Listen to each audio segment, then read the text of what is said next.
Congress party 138వ ఆవిర్భావ దినోత్సవ శుభాకాంక్షలు. భవానీ రెడ్డి, కాంగ్రెస్ పార్టీ అధికార ప్రతినిధి, తెలంగాణ. చెప్పండి మేడం, ఉదయం నుంచి మీరు ప్రజాపాలనలో నిర్వహిస్తున్నారు, అన్ని చోట్లకి వెళ్తున్నారు. మీ దృష్టికి ఎక్కువగా వచ్చిన సమస్యలు ఏంటి? సమస్యలు అంటూ ఎక్కువ ఏం లేవండి. ఇప్పుడు ఇది ప్రజాపాలన కదా, నేను వేరే చర్చలకు వెళ్ళలేదు. ప్రజాపాలనకి సంబంధించినంత మటుకు మాట్లాడడం జరిగింది. ఇప్పుడు ప్రజాపాలనలో మనం చూసినట్టయితే ఇప్పుడు ఆ గ్యారంటీలు ఏవైతే ఉన్నాయో వాటి కోసం అని చెప్పి అప్లికేషన్స్ పెట్టడానికి మన ప్రభుత్వము ఈ ప్రజాపాలనని మన గౌరవ ముఖ్యమంత్రి గారు, ఉప ముఖ్యమంత్రి గారు నిర్ణయించుకొని ఈ ప్రజాపాలనని గ్రామాలలోకి తీసుకురావడం జరిగింది. దీని యొక్క ముఖ్య ఉద్దేశం ఏంటంటే లబ్ధికారులు ఎవరైతే ఉంటారో ఆ లబ్ధికారులకి ఆ పథకాలన్నీ కూడా చేరాలని, దానికి వీళ్ళందరూ అప్లై చేసుకోవాలి. అప్లై చేసుకుంటే ప్రభుత్వం మళ్ళీ వెరిఫై చేసి ఎవరైతే నిజమైన అర్హులో వాళ్ళకి ఇస్తుంది. అదంతా కూడా అంటే ఇప్పుడు వీళ్ళు ఈ రోజు 6వ తారీఖు వరకు మీరు సమయం ఇచ్చారు, అప్లికేషన్ చేసుకుంటారు. కానీ ఈ సమస్యలు అనేది ఎన్ని రోజుల్లో పరిష్కారం అవుతుంది?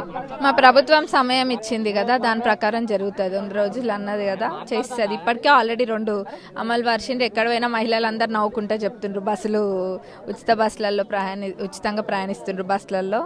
అదే కాకుండా ఆరోగ్యశ్రీకి అర్హులైన వాళ్ళకు కూడా అది కూడా అమలు పరవడం. అందరికీ ఉన్న పెద్ద డౌట్, కొత్తగా మ్యారేజ్ అయిన వాళ్ళకి కానివ్వండి, కొంతమందికి కొన్ని 10 సంవత్సరాల నుంచి కూడా రేషన్ కార్డు లేని వాళ్ళు ఉన్నారు. ఇప్పుడు వాళ్ళు ఇల్లులు కానివ్వండి, స్థలాలు కానివ్వండి అప్లై చేసుకోవాలంటే రేషన్ కార్డు ఉండట్లేదు.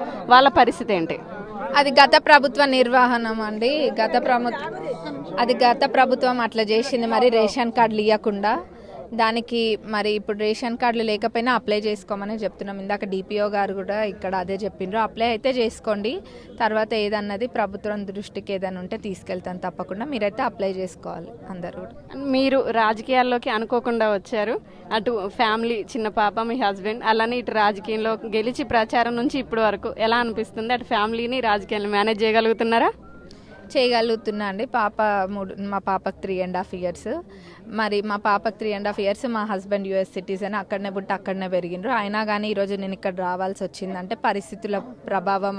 అది మొదట పరిస్థితుల ప్రభావము. ఎందుకంటే ఇక్కడ కాంగ్రెస్ పార్టీ ఇక్కడ ఎట్లుందన్నది మనకు తెలిసిందే. ఇక్కడ ప్రత్యర్థి అనే వ్యక్తిని లేకుండా చేయడం వల్ల మా అత్తమ్మ వచ్చింది, అది అందరికీ తెలిసిందే.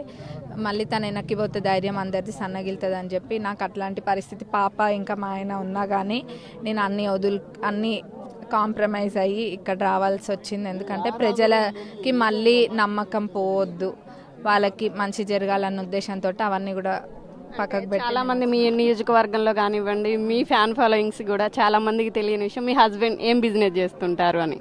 మా హస్బెండ్ అక్కడ మాకు అమెరికాలో రియల్ ఎస్టేట్ ఉందండి. రియల్ ఎస్టేట్ అంటే ఇక్కడ కొని అక్కడ అమ్మడం అది కాదు.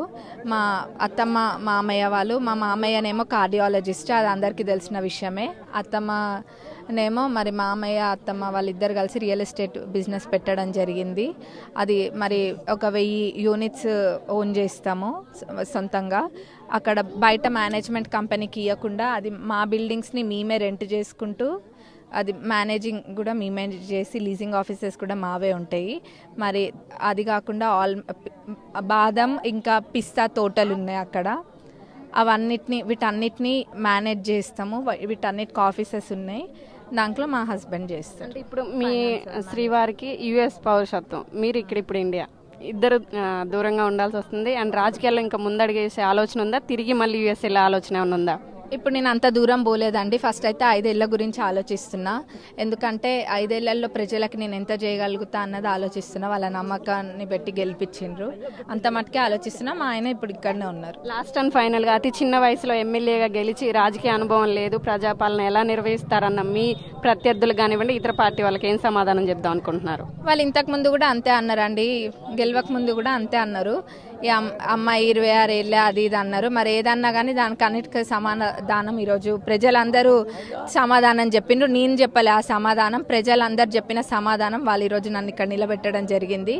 మరి అదే తీరుగా ప్రజాపాలన ఎట్లా చేస్తా అంటారా? ప్రజాపాలన కూడా చేస్తా, ఎందుకు చేయను? అక్కడ నేను తెలుసుకోవాల్సినవన్నీ తెలుసుకుంటా, ఇంకా నాకు తెలియదు ఏమైనా ఉంటే సలహాలు తీసుకొని తెలుసుకుంటా. ప్రజలకు ఏం చేయాలో అది చేయాలి నేను. అంతేగాని ఎవరు ఏదన్నా నేను పట్టించుకోవాల్సిన అవసరం నాకు లేదు. ఇంకొకటి, అధికారులకు కూడా నేను చెప్పదలుచుకుంది ఒక్కటే, అధికారులైనా ప్రజలైనా ఒక్కటే చెప్తున్నా, ప్రజలు కూడా ఎవరైనా వచ్చి మీ దగ్గరకు వచ్చి మీకు పని చేసి పెడతాము అని మాకు ఎంతో కొంత డబ్బు ఇవ్వండి అంటే మటుకు అది ఎవరు నమ్మొద్దు. ఎందుకంటే ఇక్కడ ప్రభుత్వంకి మీకు మటుకే సంబంధము. మరి మీ పని ప్రభుత్వం చేస్తుంది, ఎవరు చెప్తే జరగదు. వాళ్ళు వచ్చి మభ్యపెడితే ఎవరు నమ్మకండి. ఎవరైనా ఏ అధికారులైనా లేకపోతే ఇంకెవరైనా కానీ అట్లాంటి ఇది చేసి మీ దగ్గర డబ్బులు ఆశిస్తే మటుకు అది నేరుగా నా దృష్టికి తీసుకురండి. అది మటుకు తప్పనిసరిగా నేను చర్యలు తీసుకుంటాం, అది ఊరుకునేదే లేదు.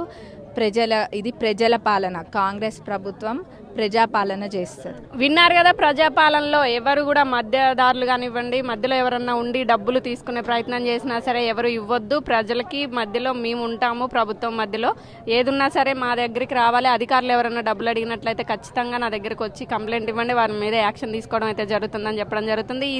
ఈ కార్యక్రమం ఈ నెల 6వ తారీఖు వరకు అయితే జరుగుతుంది. ఎవరి సమస్యలు ఏమున్నా, ఎవరైనా ఇళ్ళకి సంబంధించి కానివ్వండి, లేకపోతే డబుల్ బెడ్రూమ్ కానివ్వండి, స్థలాల్లో ఇల్లు కట్టుకోవాలనుకున్నా, రేషన్ కార్డుకైనా సరే ఎవరైనా అప్లై చేసుకోవాలనుకున్నారో వాళ్ళందరికీ కూడా ఒకే ఫామ్లో అనేది ఇవ్వడం జరుగుతుంది. అందులో ఎవరికి ఏం కావాలో టిక్ చేసుకుంటే సరిపోతుంది. ఖచ్చితంగా దాని మీద ఫొటోస్ కూడా ఇవ్వడం జరుగుతుంది. అన్నిటికీ జిరాక్స్ అనేది ఇవ్వాలి. ఇలా ఈ కార్యక్రమం అయితే ముందుకు సాగుతుంది. తదుపరి విచారణ చేసి అర్హులైన వాళ్ళకి ఇవ్వడం జరుగుతుంది. అది పార్టీకి సంబంధం లేదు, కార్యకర్తలు ఆ పార్టీ ఈ పార్టీ అని ఉండదు, అర్హులైన వాళ్ళందరికీ ఇవ్వడం జరుగుతుంది. ఖచ్చితంగా అందరికీ మేము న్యాయం చేస్తాం, సాయం చేస్తామని చెప్పడం జరుగుతుంది. మరిన్ని వీడియోస్ కోసం ఛానల్ ని సబ్స్క్రైబ్ చేయండి, లేటెస్ట్ అప్డేట్స్ కోసం వాట్సాప్ ఛానల్ ని ఫాలో చేయండి, అండ్ లింక్ డిస్క్రిప్షన్ లో ఉంది.